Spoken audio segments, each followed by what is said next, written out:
સુધી પહોંચે એવું આપણા માધ્યમથી છે. સાહેબ તમે જે નોટિસ આપો છો ને 1885 ની કલમ, બરાબર, એ 1885, તો સાહેબ મારો પહેલો સવાલ એ છે કે 1885 મુજબ તમે નોટિસ આપ્યા પછી તમે વળતર જ્યારે નક્કી કરો છો ત્યારે 2024 ના પરિપત્ર મુજબ નક્કી કરો છો, તો આવું શું કામ? અને એ નોટિસમાં તમે નીચે લખો છો જે વળતર નક્કી કરી અને ખેડૂતને જે તમે આપો છો ઓલું કાગળ પહોંચ, એમાં લખો છો કે પ્રવર્તમાન કાયદાઓ અનુસાર આ વળતર તમને મળવા પાત્ર છે. જ્યારે તમે પ્રવર્તમાન કાયદાઓ શબ્દ લખો છો, બરાબર છે, એમાં પરિપત્ર નથી લખતા, કારણ કે તમે વળતર અમને આપ્યું છે પરિપત્ર આધારિત, કાયદા આધારિત નથી આપ્યું. 1885 નો ટેલિગ્રાફ એક્ટ હોય કે 2003 નો ઇલેક્ટ્રિસિટી એક્ટ હોય, જેના આધારે તમે નોટિસ આપો છો, એ તો એમ કે છે મિનિમમ ડેમેજ મેક્સિમમ કમ્પન્સેશન. એમાં ક્યાંય કરતા ક્યાંય જંત્રી ભાવ કે વાણિજ્ય ભાવ છે જ નહીં, એમાં તો મિનિમમ ડેમેજ મેક્સિમમ કમ્પન્સેશન છે. ત્યારે સવાલ એ ઉભો થાય કે મિનિમમ ડેમેજ એટલે શું? તો ડેમેજ ની અંદર અમારી જે કિંમત ઘટે છે જમીનની, એ અમારું નુકસાન છે. આ નુકસાનનો એમાં સમાવેશ થવો જોઈએ. આ જ લાઈન અમારા ખેતરમાં 25 વર્ષ રહેવાની છે, એને હું કોઈ દિવસ બીની ખેતી નથી કરી શકવાનો. એની નીચે હું ઢારિયું, એકઢારિયું, મકાન, બોર, કૂવો, ગોદામ નથી કરી શકવાનો. એની નીચે મારે નાળિયેરીનો બગીચો કરવો છે, હું નથી કરી શકવાનો. મારી જ જમીન છે, તેમ છતાંય 25 વર્ષ સુધી હું જે નથી કરી શકવાનો, એ મારું નુકસાન છે. એ મારું જે નુકસાન છે, એ નુકસાનનું 25 વર્ષનું નુકસાન કાઉન્ટ શું કામ નથી થતું? જો તમે 1885 ટેલિગ્રાફ એક્ટ, જેને તમે પ્રવર્તમાન કાયદો કયો છો, જેને તમે 2003 ઇલેક્ટ્રિસિટી એક્ટ, જેને પ્રવર્તમાન કાયદો કયો છો, તો એ પ્રવર્તમાન કાયદા મુજબ તો નુકસાન કાઉન્ટ કરવાનું છે મારું. મિનિમમ ડેમેજ શબ્દ છે, તો એ મિનિમમ ડેમેજ ને આ ક્યાંય કરતા ક્યાંય ગણતરીમાં તો લેતા નથી. નંબર 2 છે આ હમણાં જે લાલજીભાઈ વાત કરી, કંપનીઓ જે ધંધો કરે છે, મને ભારતના બંધારણે મિલકત ધારણ કરવાનો અધિકાર આપ્યો છે, અને એ મિલકત ધારણ કરવાનો અધિકાર એમ કહે છે કે માનનીય કલેક્ટર સાહેબને પોતાના ધંધા કરવા માટે પાલભાઈની જમીનનો ઉપયોગ કરવો હોય તો પાલભાઈની જમીન કાં તો વેચાતી લેવી પડે અથવા તો ભાડે લેવી પડે. આ મારા મિલકત ધારણ કરવાનો અધિકાર મને કહે છે. તો એવી જ રીતે કંપનીઓને જો સેવા કરવી હોય, હું આખા ગુજરાતના એક ખેડૂતને પૂછ્યા વગર બાહેધરી આપું છું. આખા ગુજરાતના જેટલા ખેડૂતના ખેતરમાં તાર નાખવો એટલા નાખી દો, થાંભલા ઉભા કરવા એટલા ઉભા કરી દો. એક ખેડૂત રૂપિયો નહીં માગે, પણ શરત એટલી કે જેટલી વીજ કંપનીઓ વીજળી પેદા કરે એ એક પણ રૂપિયો સરકાર પાસેથી કોઈ પાસેથી લેહની મફત વીજળી આપશે. અમારે ખેડૂતોને અમારે સેવા જ કરવી, ચલો સહમત, અમારે સેવા જ કરવી છે. અમારે આ 25 વર્ષની અમે 50 વર્ષનું લેખિત આપી દઈએ. કંપની લેખિત આપે કે અમે 1 રૂપિયો લેશું નહીં, ના સરકાર પાસેથી, જનતાની તિજોરીમાંથી કે કોઈ પણ પાસેથી, અમે સંપૂર્ણ મફત વીજળી આપશું. અમારે રાષ્ટ્ર સેવાનું કામ કરવું છે, તો અમને ખેડૂતોને રાષ્ટ્ર સેવાનો કામ કરવાનો એવો મોકો આપવામાં આવે સાહેબ, બરાબર, જે આ કંપનીઓના ખિસ્સા ભરાય અને અમને અમારી છાતી ઉપર 25 વર્ષ થાંભલા ઉભા થાય, આવી રાષ્ટ્ર સેવા અમને નથી જોતી. આ સરકારને અને કંપનીને મુબારક. ઉદ્યોગ સેવા, એટલે ઉદ્યોગ સેવા, બરાબર છે. એટલે આ એક સાહેબ મહત્વની વસ્તુ એ છે, જ્યારે અગાઉ પણ મેં જોયું, ખાખરેચી હોય કે વેજલપુર હોય, હું ત્યાં આવ્યો છું, પોલીસ પ્રોટેક્શન તમે આપો છો. ખાખરેચીના જ પોલની વાત કરું ત્યારે જે તે કલેક્ટર હતા ત્યારે વાત પણ મારે થઈ હતી. તમે સાહેબ એને 67 મીટરના આ કોરિડોરની મંજૂરી આપી છે. તમે એને મંજૂરી તો આ 67 મીટરના કોરિડોરની આપી છે, કારણ કે તમે જે વળતરનું લખ્યું છે એમાં લખ્યું છે કે 67 મીટરનો કોરિડોર. હવે આ 67 મીટરના કોરિડોરમાં આ થાંભલો ઉભો કરવા માટે આ કંપની અહીંયા તાણીઓ નાખે છે. અહીંયા તાણીઓ નાખવા માટે, બરાબર છે, એ ટ્રેક્ટર લઈ અને તાણીઓ ખેંચીને જાય, તાર ખેંચીને. તો અહીંયા તાણીઓ નાખો, આ તો તમારા હુકમ બહારની જગ્યા છે. તો કંપની અમારી પાસેથી વપરાશી હક તરીકે જગ્યા કેમ નથી લેતી? અને તમે પોલીસને સૂચના આપો કે આ 67 મીટરની બહાર 1 ફૂટ જો કંપની ઉપયોગ કરે તો ત્યાં ખેડૂતને પોલીસ પ્રોટેક્શન આપવું, કારણ કે આ તો અનધિકૃત પ્રવેશ છે, તમારા હુકમ બહાર પ્રવેશ છે. જ્યાં તમારા હુકમ બહાર પ્રવેશ કરે છે ત્યાં એને ખેડૂતને પોલીસ પ્રોટેક્શન મળવું જોઈએ. નંબર 3, સાહેબ અહીંયાથી આ હાઈવે છે, આ હાઈવે થી એને અહીંયા વાહન લઈ આવવું છે તમારા 66 મીટરના કોરિડોરમાં.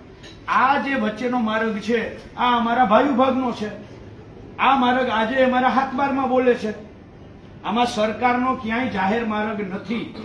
તો અહીંયા મારા કાકાનો દીકરો છે, અહીંયા આદાનો દીકરો છે, અહીંયા ભાઈનું ખેતર છે. આ ખેતરનો કંપનીએ ઉપયોગ કરવો હોય તો અમારી પાસેથી વપરાશી હક લેવો પડે. એના સિવાય કંપની અહીંયા આવી શકે નહીં મારા ખેતર સુધી. જ્યાં તમે હુકમ કર્યો છે ત્યાં એનું વાહન લઈને આવવું હોય તો વપરાશી હક આપવો પડે. જો આ ન કરે તો પોલીસ અહીંયા શું કામ કંપનીને પ્રોટેક્શન આપે છે? આ ખેતરનો હુકમ છે તમારો? નથી. તમારો હુકમ નથી તો પોલીસ અહીંયા પ્રોટેક્શન આપે છે. તેણે પૈસા લીધા છે કે પોલીસને કાયદાની ખબર નથી? બેમાંથી એક જ કારણ હોય. જો પૈસા લીધા હોય તો એઝ એ કલેક્ટર તમારે કાર્યવાહી કરવી જોઈએ, અને જો કાયદાની ખબર ના હોય તો એમને કયો અભ્યાસ કરે? પૂરી માહિતી જાણ્યા વગર સાહેબ ખેડૂત છીએ, અભણ છીએ, તમે બધા તો નોકરી કરો છો અને આ કાયદાઓ ભણવા માટે તો તમને અમે પગાર દઈએ છીએ. તો ઈ કાયદાઓનો તમે કેમ સાહેબ અહીંયા ક્યાંય કરતા ક્યાંય અમલ નથી કરતા? અહીંયા આ વપરાશી હક માર્ગનો હોય કે તાણીઓ ખોડવાનો હોય, આ તો ખેડૂતનો અબાધિત અધિકાર છે. એમાં જયારે કંપની પ્રવેશ કરે ત્યારે કાયદો એમ કે છે કે અનધિકૃત પ્રવેશ છે. અને અનધિકૃત પ્રવેશ સામે પોલીસનું પહેલું કામ બને છે કે ત્યાં ખેડૂતને રક્ષણ આપે. સુઓ મોટો પણ ખેડૂત અરજી ના કરે તો પણ સુઓ મોટો પોલીસે ત્યાં રક્ષણ આપવાની ડાયરેક્ટ એની પ્રક્રિયા બદલી જાય. જ્યારે કોઈ પણ ગુનો બને ત્યારે પોલીસ મેન્યુઅલ છે એ એમ કહે છે કે કોઈ પણ ગુનો બને અને એ પોલીસ જ્યારે જોઈ ત્યારે એને સુઓ મોટો પોલીસ ફરિયાદ કરવી. આ પોલીસ મેન્યુઅલમાં છે. તો જ્યારે પોલીસ મેન્યુઅલ એમ કહેતા હોય અને પોલીસ જો એ ફરિયાદ ના કરે તો પોલીસ પોતે ગુનેગાર છે. તો કેમ આવું? તો હજારો વિડીયો ખેડૂતો દેખાડે જ તમને. કેમ કોઈ એક્શન નથી લેવાતું? સાહેબ આ ક્યાં સુધી અમારે આવી રીતે સહન કરવાનું? એક તો તમે નોટિસ આપો અલગ કાયદાથી, વળતર આપો બીજા કાયદાથી. એક કલેક્ટર આપે જંત્રી ભાવે અને બીજો કલેક્ટર આપે માર્કેટ ભાવે. એક જ લાઈન 765 જેવીની ખાવડાથી મહારાષ્ટ્ર વાળી લાઈન. નવસારી કલેક્ટર હુકમ કરે છે માર્કેટ ભાવના 4 ગણા અને મોરબી કલેક્ટર હુકમ કરે છે જંત્રી રેટના 25%.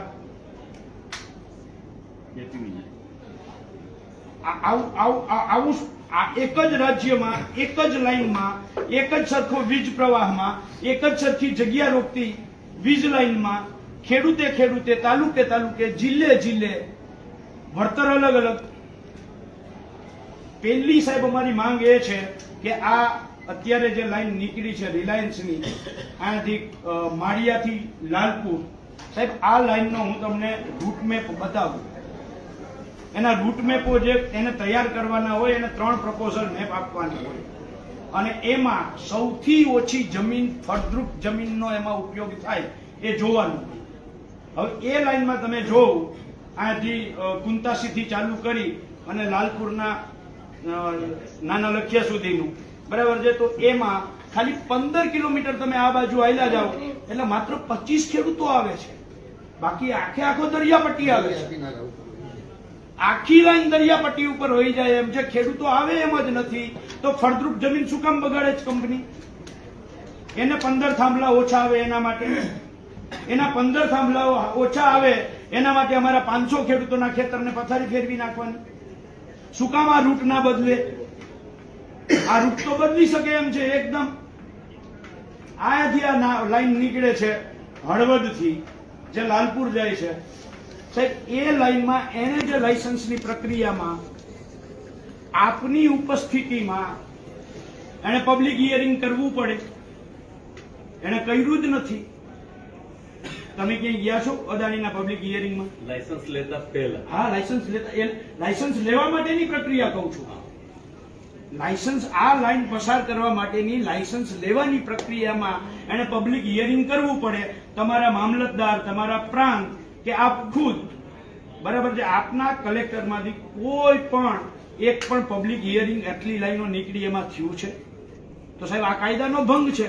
તો તો કંપની કાયદાનો ભંગ કરે તો એને સંપૂર્ણ છૂટ, અને અમે ખેડૂતો અમારા છાતી ઉપર થાંભલો ફોડતો હોય અને નાનો મોટો આડો અવડો શબ્દ બોલાઈ જાય તો ડાયરેક્ટ ઉપાડીને પોલીસ અને ગાડીમાં નાખી દઈએ. એટલે કાયદો એનો અર્થ એવું કે ખેડૂતો માટે છે જ નહીં, માત્ર કંપનીઓ માટે જ છે સાહેબ.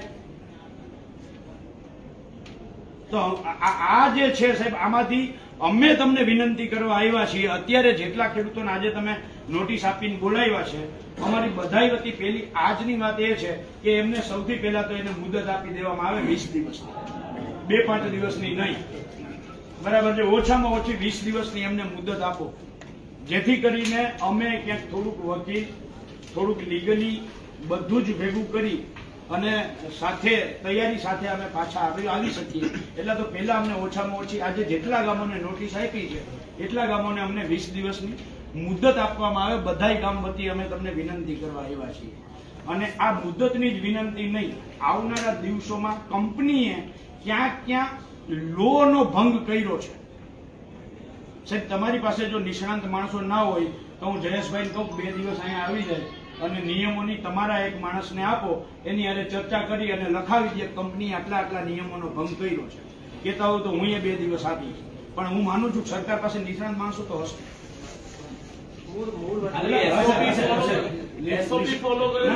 હશે કદાચ નહીં હોય તો એસઓપી આપી દઈએ, બધા જ કાયદાઓ આપી દઈએ ને હારે એને શબ્દોની ક્યાંક ઘણી વાર એવું બને શબ્દોની મૂંઝવણ થતી હોય તો એના સરકારે જ નક્કી કરેલા શબ્દોનું ક્યાં શું કેવી રીતે અર્થઘટન કરવું એના માટેના પરિપત્રો પણ હારે લઈને આવીએ અને તમારા માણસ હારે બેસીએ. અમે કંપનીએ 50 જગ્યાએ કાયદાનો ભંગ કર્યો છે એ અમે તમને બતાવીએ અને પછી એ કંપનીઓ ઉપર એક્શન લ્યો અને ત્યાર પછી ખેડૂતોને નોટિસો આપવાનું ચાલુ કરો. બરાબર.